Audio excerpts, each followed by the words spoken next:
I'm going to talk about what I call accountability-oriented design, and if I wanted to define what that means, I would just refer back to Christian's amazing work, and this would be the end of the talk, because basically that is a perfect example of it. But I wanted to take a step back and not make it so easy for myself. We heard over the course of the day, we heard all about, designers having new roles and having new responsibilities in these and messy processes. I'm going to make it a little bit more easy for myself and say design and governance actually have very many similarities. So design is in many ways like governance, and governance is in many ways very similar to design. So as someone who has an appointment in both an art and design college and in a school of public policy, a statement like that raises eyebrows on both sides. But I think it's in a way very easy to explain once we think about larger things, larger artifacts, like an airport, for example. So traditionally, we think, of course, about design as giving shape to objects, like Eero Saarinen's TWA terminal before it was surrounded by the JetBlue terminal. And of course, it's not just about the shape, about the physical form, but it's also about organizing functions in space and dealing with all these complexities that arise from that. So even in this very traditional, narrow definition of design, we already see that design regulates behavior how do I check in, how do I go through security, how can the security basically observe me while I'm doing all of that. But then, of course, nowadays, many people check in using their smartphones. These applications interfere with the way how physical space organizes functions. And so we have to consider the design of these smartphone applications as well. So this, we cannot basically limit our understanding of design just to the physical shape. But it doesn't stop there. So both the systems at the airport, but also the smartphone, interfere with other protocols, other systems that are also defined in complex processes using between private companies and regulatory bodies. So those APIs are also and protocols are also a subject and object of design. And of course, no system exists without people being involved. We also have all the flight controllers and representatives in call centers. And of course, the way how they talk to customers is not free-form. These conversations are also designed. They use certain language, they use certain categories. So we have to think also about language as a part of design. And a very nice example from Peter Morville, who is, I think, the only person in the design community who actively advocates the use of Comic Sans font. But I think the message is very clear. So, just by choosing certain widgets and interface elements, I say completely different things about the concept of religion. And so design really and language and categorization really have a very fundamental role at regulating our behavior, what we normally understand as governance. And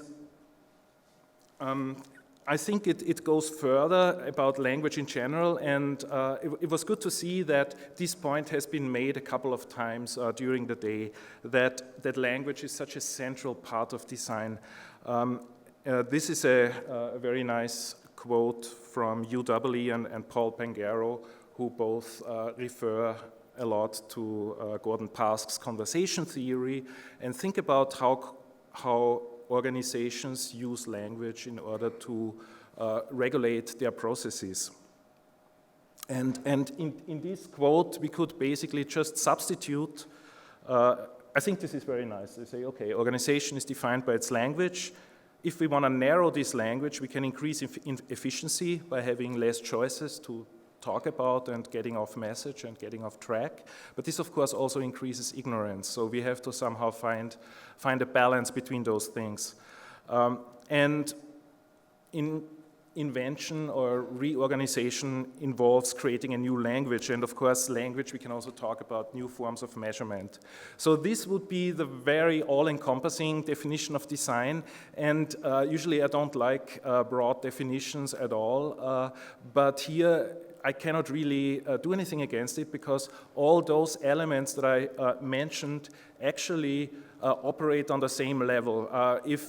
If those protocols that all the kind of apps connect to, and then basically the airport doesn't work anymore. So all those things influence each other. But of course, having this all-encompassing idea about design doesn't mean that everything always happens in completely predictable and orderly ways.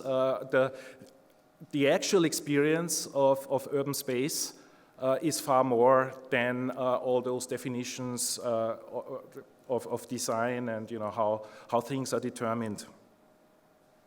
So, of course, it's always easy to point those things out in kind of emerging megacities of the global south, but I'm sure everyone understands that we can find similar things also in Western and US cities.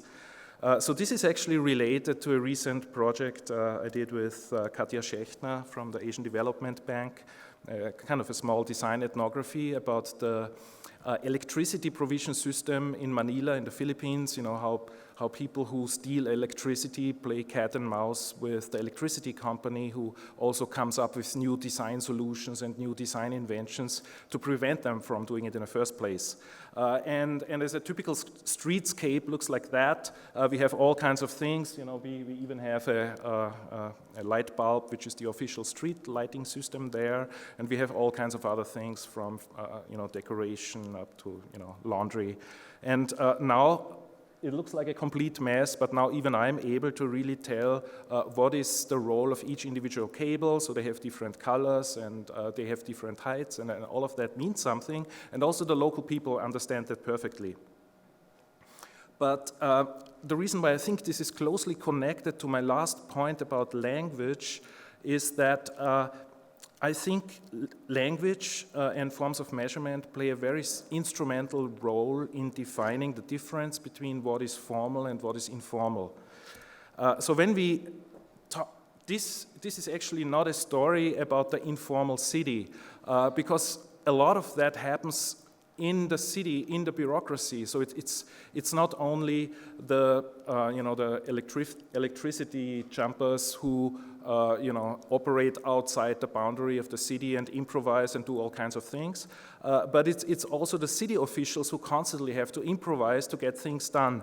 And this nicely connects to what Manuel Castells and Alejandro Portes talked about, the structuralist school of informality, where basically the gist is that informality is not something that is outside the formal system, but it's actually something that is inside. And just a few more examples. So, for example, this is the main switch for the street light system of the whole city district, where I think 20,000 people live there. And, I mean, it works, that's all I can say. So we came up with this term improstructure as a way of capturing that. And I think this is a very nice example. So there is this very sculptural street lamp that is a whole different story that I could talk about for an hour, which was the original purpose of the research. But it does, as you see, it doesn't work anymore. And instead, someone pulled out a wire from the lamp and fixed it to another pole and to another lamp that works. So you see, it's really like improvisational theater. You can never say no. You always have to keep the conversation going. This is really like jazz, like call and response. And I think this is a nice metaphor for governance, that someone does something and then someone else reacts to it, and it causes a counter reaction, and this goes on all the time. And again, language is very instrumental in regulating this process, because in the end we are talking about arguments, we are talking about communication processes. So, which brings me to the topic of transactionalization. When we think about how language formalizes things, not just describes things, but actually imposes a certain order and frame of thinking, then I think everyone understands what this refers to, who has already walked. There are 6,000 steps today. So we have all these technologies that in a way claim, of course, to describe our daily life experience that is usually informal and tacit in very explicit language and very explicit terms. And therefore, it's not just a form of analysis, it's also a imposition of a certain order, because now I realize that I have to walk 6,000 steps every day, which I never thought about before. And I'm really very interested in all those things that are happening right now in kind of Bitcoin discussion, which is in a way one of the last domains of cyber utopianism, where during the last 2 years, of course, we have all the part about the digital currency and being independent from governments and so on. But now, of course, Silicon Valley during the past year also jumped on it as a way to make the Internet of Things a reality by being able to basically measure every tiny granular interaction and feed it into some kind of economic model, everything basically regulated by game theory. So this is one example of this kind of Bitcoin for Dummies types publication, where the authors talk about how your alarm clock talks to your Fitbit and negotiates what is the best time for you to wake up, and then if you miss your bus because of that, the creator of the alarm clock has to pay a fine, and everything is a kind of a fine-tuned play of incentives and economic models. And so Mike Hearn, who was now recently became famous as one of the former core developers of Bitcoin, who left the project and said that he no longer believes this works.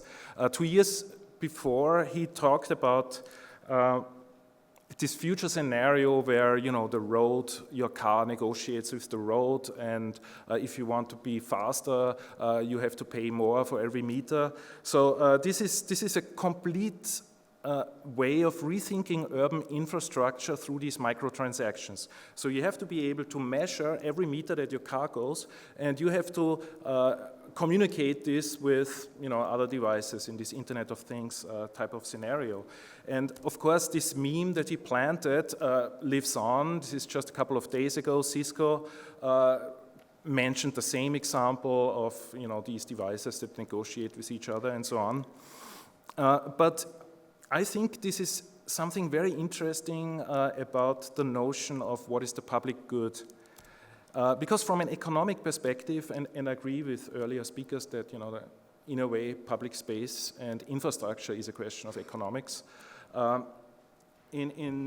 In the perspective of economics, a public good is defined along two different variables, excludability and whether it's rivalrous. So basically meaning that I can, whether it diminishes when I use it, and whether I can exclude other people from using it.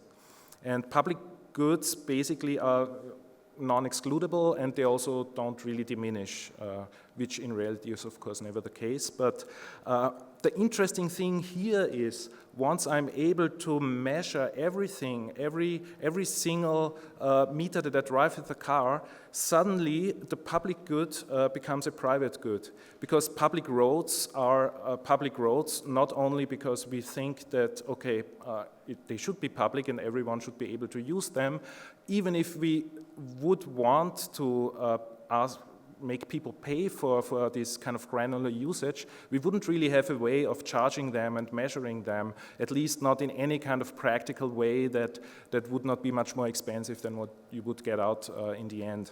But this kind of idea of Bitcoin and Internet of Things kind of changes that, and suddenly things become measurable, and because they are measurable, they become from a public good to a private good. And this is, of course, something that has happened in infrastructure since the 1980s, where suddenly new technologies of measurement made it possible that we have now all these kind of different cell phone companies, and that it's possible to basically exclude people from using public goods just because it's now measurable.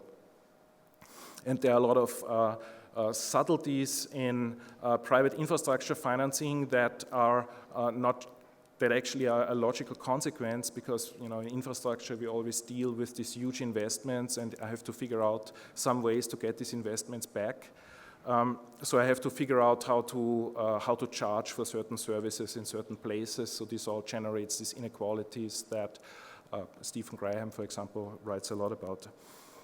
But one very interesting aspect, again, is that Bitcoin is not really a private good. It is a commons, because on the one hand, it's also a diminishing resource, and right now there's a big debate ongoing about the bandwidth, but at the same time, I cannot really prevent other people from misusing this resource, and this is exactly the problem where we have the governance of the commons. Elinor Ostrom was mentioned today. So Bitcoin is right, a perfect example of the governance of the commons, because on the front side we have something that looks like a perfectly algorithmically determined private good, but on the backstage we have all these struggles of governance, and we have actually reliance of private contributions. People have to, sacrifice 100 gigabytes of their hard disk to run a full node, and so there are actually some substantial contributions necessary to even make this system operational. But in the rhetoric of how we discuss about these things, this is not really accounted for, and so this, for me, brings up a very interesting topic, again, related to design of this aesthetics of transactionalization. So, and this is not something that is limited to Bitcoin, but we see this everywhere in the technology world. Uber app has exactly the same interface regardless of in which city I use it, and basically suggesting that there's some kind of all-encompassing algorithm that runs by its own logic, and that basically overrides all those kind of local intricacies of regulations and policies and sidepasses them. But that's actually not true. I mean, Uber has to discuss with all these different municipalities and has to negotiate different solutions. In Montreal, they're not allowed to operate at all, and so on. So on the backstage, again, we have all these governance struggles that we have in all other parts of society as well. And in Bitcoin, again, there is this phrase, Bitcoin is regulated only by mathematics, not by politicians. So this is the idea that, politics is this kind of menial level of, basically special interests and corruption, but mathematics is pure and pristine and uncorruptible. But then again, as I mentioned, there's this whole backstory and the block size debate, which is actually a debate about how big those blocks should, how big these blocks should be that basically constitute the blockchain. And the implication is that, in order to increase the bandwidth, they have to become bigger, but that means that less people can run a node at home, and therefore the system becomes more centralized, which is an ideological problem for many supporters of Bitcoin. And for the Chinese miners, it's a practical problem because they don't have the same bandwidth to begin with. So ideology doesn't really matter for the Chinese Bitcoin miners. But again, this is a prime example of a governance of the commons issue. And this difference between what a socio-technical system represents itself versus what it actually is also something that is very nicely demonstrated in the old Amazon Mechanical Turk, because the Mechanical Turk is actually a human who pretends to be a machine, and that's actually exactly what the Mechanical Turk crowdsourcing service is. You interface with it through an algorithm. You don't even have to communicate personally with any of the people who solve your problems. And this is a very nice principle that demonstrates this problem. And for me, this has huge design implications because it shows you a completely different image of infrastructure than is actually relevant for our everyday political discourse around these urban systems. And this brings me to the final point of accountability-oriented design. So I'm also a big fan, of course, of civic technologies, but I've seen in the past year a lot of cases where this kind of incrementalism doesn't work anymore, and where a lot of these devices, you have park benches that collect your Wi-Fi addresses while charging your phone, and you have all these kind of pervasive data collection in public space that you cannot really avoid. And design does not really take account of that. So my main interest in accountability-oriented design is think about design in a way that it facilitates or calls attention to issues of governance. So for example, this is a company from Illinois. They make this beautiful lamp. I think it's now installed in Detroit and in Las Vegas, which is, of course, a very sophisticated surveillance device. But just looking at the design of this thing, we have no idea what this thing actually does. So for me, it would be natural that design also has some responsibility of acknowledging these things and maybe talking about, because in principle, a data collection might be totally fine and it might not be a problem at all, but it has to be part of the discussion, and someone has to think about the life cycle. So, infrastructure is owned by so many different actors, and it's even for the managers of these systems, it's not always clear who is responsible for what. And design needs to somehow operate both in the physical but also in the virtual domain to make those things a little bit more clear. Another brief example, Big Belly, the waste bins, they have been operating for 5 years. Beautiful project, really nice concept of using sensors to figure out which waste bins have to be emptied and make this collection a little bit more practical and lean. But now last year they suddenly discovered that they're actually a software company and that data is their real business model, and you can imagine what the implications are. So I think accountability-oriented design are all kinds of measures that call attention to issues of governance, which can mean to make systems legible, just representing how all those kind of different socio-technical elements, what they do.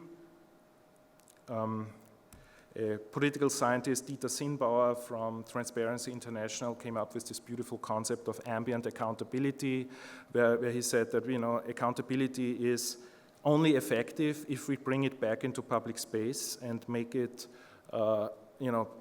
give the relevant information to a situation where it really matters, like this Know Your Rights murals that you find in many American cities. What do you do what are your rights if you're stopped by the police? And someone mentioned the word evidence. I think this is also a central point. In information visualization, 10 years ago, people talked about this kind of elusive problem that visualizations pretend some kind of objectivity that is not always true. Today, I think nobody believes that a pie chart is kind of an objective evidence of anything. So I think this but there's the problem of how do we communicate, or how do we make it possible to experience evidence is still a big problem. This is a Bitcoin project that is actually it's actually a big project by artist Asra Kshamia, Memory Matrix, and she deals with questions of cultural heritage in situations of ethnic cleansing early in the Balkan Wars during the 90s, and now looking at Syria. And so it's about preserving this kind of shape of the Palmyra arch made up from these kind of small pieces of plexiglass jewelry. And I just work on a very small part of it that I called cryptographic heritage, thinking about this problem that communities who are threatened by ethnic cleansing always have to somehow prove that, you know, they lived in a particular place, because in nationalistic conflicts, libraries, cultural heritage is the first thing that is targeted, because it's really all about, even to the point that, for example, old postcards are photoshopped to make it appear as if a particular group never lived there. And I think Bitcoin has a very interesting quality as well, that not just about the whole blockchain discussion or the question of currency, but also that it's a kind of very simple to use suite of cryptographic tools. So everyone, just by making a transaction, more or less the possibility to encrypt messages comes for free. And with the blockchain, you have a distributed database that is basically nobody can manipulate it unless the whole system basically disappears. So it also serves as forensic evidence. It has a timestamp, there's a point. You can actually prove that a particular thing existed at a particular place at a particular time, and basically this evidence cannot be removed. So the idea here, the point here was that on these kind of little pixels, you have these public keys of Bitcoin and transactions that would point to these inscriptions in the blockchain that would make this particular claim that, you know, this is my house, you know, just like victims of ethnic cleansing often keep the keys to their home as a kind of a symbol of what they lost, and this is related to this. So this also demonstrates the seamful question, so that it's not about demonstrating a seamless surface, but actually showing how you basically connect different systems that are operating on the same. I'm almost done. Yeah, thank you. So it's in the end, when we talk about design, we are talking about managing visibility, especially when we talk about these kind of very successful reporting apps in US cities. So no city actually has the time to review or manage every single contribution, so they want to encourage participation, but at the same time a lot of really nasty messages that they get, so they have to somehow use design to mediate between these different forms of representation, encouraging participation versus managing the visibility of kind of critique. So I'm not going to show this project. Another point, accountability-oriented design does not explain, it shows. We all have those terms of agreement when we log in to a public Wi-Fi system. Safe to assume almost nobody reads them. Of course, it's important that they are there, so in case I can basically scrutinize them, but they do very little of explaining the system. But if you think about something very simple, just like the